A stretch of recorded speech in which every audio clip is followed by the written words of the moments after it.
If you enjoy baking with vanilla bean paste and you're currently purchasing it, this video is gonna save you a ton of money and it's super easy to make your own. Welcome to The Salted Pepper, where we cook for real life using real food and we keep it real simple. And today's recipe is super simple. You only need a high-speed blender. You can have one with a pitcher or a blender cup. I'm gonna use the blender cup and I'll explain that in a minute. But it does need to be high powered, okay? So a blender from 1972 probably isn't gonna work for this recipe because we really need to pulverize our vanilla beans to get delicious vanilla bean paste. All right, first off, let me say thank you to Alex Green, who introduced me to this technique. And this is just a little variation of his recipe. In his recipe, he uses some thickening agents, a xanthan gum to be exact. He also uses a little more water, a little less corn syrup. So I've switched it around a little bit. I've also taken away the weight measurements and put it into cups for everybody in the US, so it's super easy to do. You don't need a scale. Okay, so let's get started with what kind of vanilla beans do you need for this. I recommend 100% that you get grade A vanilla beans. If you know anything about vanilla beans, they're grade A, grade B. You don't have to get fancy grade A. You can get a Madagascar bourbon vanilla bean. That's perfectly fine. That's a basic one that you can find on Amazon. But get grade A because they're going to be moister, they're softer, and they're going to blend up in your paste better, okay? So grade B are really good for making extracts, but that's about it because they're a little bit drier. Now, I belong to a co-op, so I was able to get these vanilla beans. These are Madagascar bourbon grade A vanilla beans for about $7 an ounce. So, listen to this. First, I was going to make extract, right? It takes a year. I'm not that patient. So I started doing research about making something else with the vanilla beans for immediate gratification and stumbled across Alex Green's recipe. And I was like, wow, you don't even have to cook it. And then I did the price comparison. So the little vanilla bean paste bottle that I was buying from Amazon was about $15 or $16 for just like 2.29 ounces, literally just a little bit. If I was testing a recipe, I could go through that whole entire jar with one recipe. So it was really pricey. This 2 ounces cost me $14. The other ingredients are so inexpensive, they're not even worth mentioning. So for about $14, and if you're buying them on Amazon, you might be paying a little bit more, but let's say $20. For $20, you can make about 14 to 16 ounces of vanilla bean paste, okay? Total money-saving tip right there, and it is delicious. Now, let's talk about the size of your blender because that's gonna make a difference in how much vanilla bean paste you need to make. I cut Alex's recipe down in half because I didn't need to make as much as he did. This big blender you would need to make a double batch of what I'm showing you here, okay? Otherwise, it's not gonna blend properly. So if you're using a large size, double all of your ingredients, including the vanilla beans, and you're gonna make a double batch.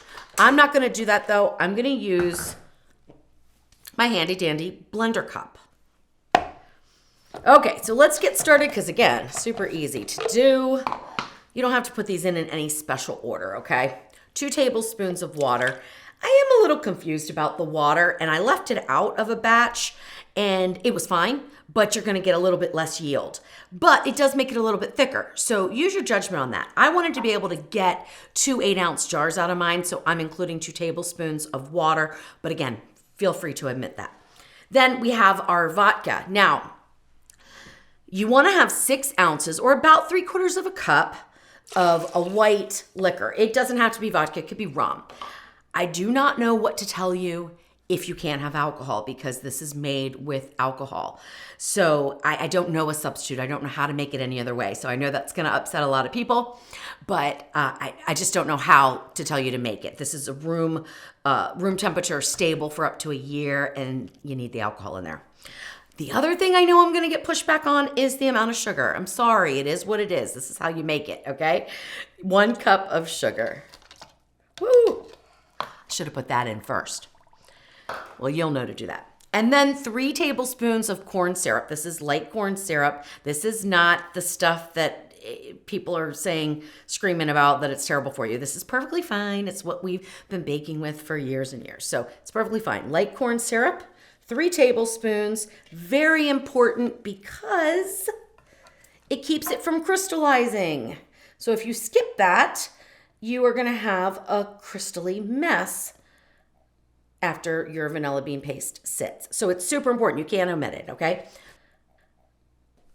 Corn syrup is an invert sugar, and when it combines with everything, again, it's going to keep it from crystallizing. Okay, now the star of the show are the vanilla beans. You want 2 ounces for this amount of ingredients. If you're using a big pitcher, you definitely want to double that and double all the other ingredients. When you get your vanilla beans, no matter how they're packaged, unless they're already vacuum sealed, you're going to want to put them into a vacuum seal bag. It's best to use them up fairly quickly because they can dry out. But guess what? I've had these for about a year and they're perfectly fine. They smell wonderful and they've been vacuum sealed for a year. This is 2 ounces. So there's 16 of them in 2 ounces. However, that's going to vary because it depends on how long they are. These I would say are probably about 9, maybe 10 inches long, okay? But it's going to vary. So that is something you're going to kind of have to know that you have about 2 ounces of them. And then simply cut them into pieces with some sharp scissors. Okay. You don't have to do it real small. Like usually I just do it in 3s. Again, that could depend on your blender though. If it's not super, super fast like mine is, you may want to cut them up a little bit smaller. All right, then put the lid on nice and tight. Your blender is going to have different functions than my blender, unless you have the blender I have, and then you can use the same ones. What I like to do is use the extract function. It's 75 seconds and I do it twice. So you're going to want to go about 2.5 minutes on a very high speed. You will actually feel it start to warm up. And that means it is doing its job. It's melting the sugar. It is blending the vanilla beans. And this is why we don't have to cook anything. I thought making vanilla paste would be real, like not labor intensive, but like a long process where you have to make a simple syrup and then you've got to stew your beans in the simple syrup and then you got to let everything cool and then blend. Oh no, Alex made this super easy for us. All right, turn it on. We're going to go to extract, hit start.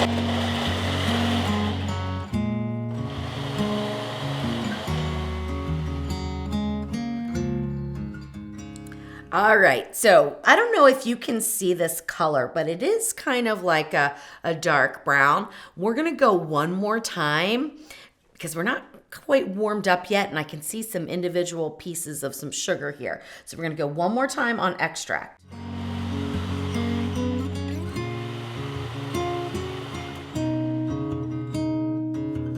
All done. And it is warm. It's amazing how the friction warms everything up. Now, when you first make this and when you first see me pour this out, you're gonna be like, that's not paste. That is really thin stuff. And it is, and it thickens as it sits. I think this is probably why Alex uses a thickener to make it even thicker than what you're gonna see mine is. I just didn't find that it was necessary in the applications that I use vanilla bean paste for, which I'm gonna get into that in just a minute. But let's go ahead and first pour this out so you can see how much we got and how thin it is. So about 14 ounces. And that's fine for filling 2 8-ounce jars. That's what I usually get, somewhere between 14 and 16.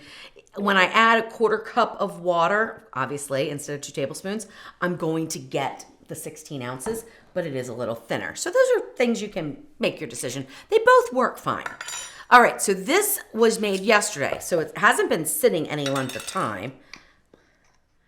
And I'll show you how much thicker it is. Look at that. I mean, seriously. So don't worry about it when you pour it out and think it looks like just real thin. It will thicken up. And I don't feel like that needs to have any thickening agent. But that's totally up to you. If you wanted to add in some xanthan gum, because let's say you wanted to add more water, you wanted to get more yield, you absolutely can. I would only use a 1/4 teaspoon maybe and mix it in with the sugar. Okay, so mix it in with the sugar before you put it into your blender cup. All right, so why would you use vanilla paste instead of vanilla extract? Well, first of all, you can use vanilla paste anytime a recipe calls for vanilla extract, unless it calls for the clear vanilla extract, which is imitation, but it's clear, because sometimes in some recipes, depending on the color, like in some frostings, if you want it absolutely stark white, you don't use a darker color vanilla, you use imitation, you use white. But any other time, you can use vanilla paste instead of vanilla extract in a 1-to-1 ratio. So if it calls for 1 teaspoon of vanilla extract, you would use 1 teaspoon of vanilla paste, okay? Now, what I find really spectacular about using vanilla paste in things like whipped cream or even cookies is you can see the little vanilla bean specks, and you don't get that from extract. So anytime you want to see those little specks of vanilla, you want to use vanilla bean paste instead of extract. You can technically use this right away. Obviously, it's going to be thinner, but like if you were just going to make something with it, just use it like extract and use it right away. It's fine. But I would only use it in things that are going to be cooked, because right now the alcohol flavor is pretty intense, okay? And it will be for at least 2 weeks. So I really use it only in cooked things. But after 2 weeks, 2 months, 3 months, 4 months, 6 months, oh my gosh, the flavor really mellows out. You can use it on top of ice cream. You can use it in so many different ways. It's great on yogurt. So if you are a fan of making your own yogurt, like I do, Greek yogurt, oh my gosh, so good. Put a teaspoon and mix it in, and you are gonna have the best vanilla yogurt you've ever had. It's absolutely delicious. So use it right away. It's perfectly fine, but it's gonna be pungent alcohol, so if it's a cooked item like cookies, perfectly fine. 2 weeks, so in the yogurt, but it's not terrible. 2 months, it's perfect. So it's much quicker than waiting for vanilla extract. It is just as delicious and super economical, especially if you're purchasing vanilla bean paste now.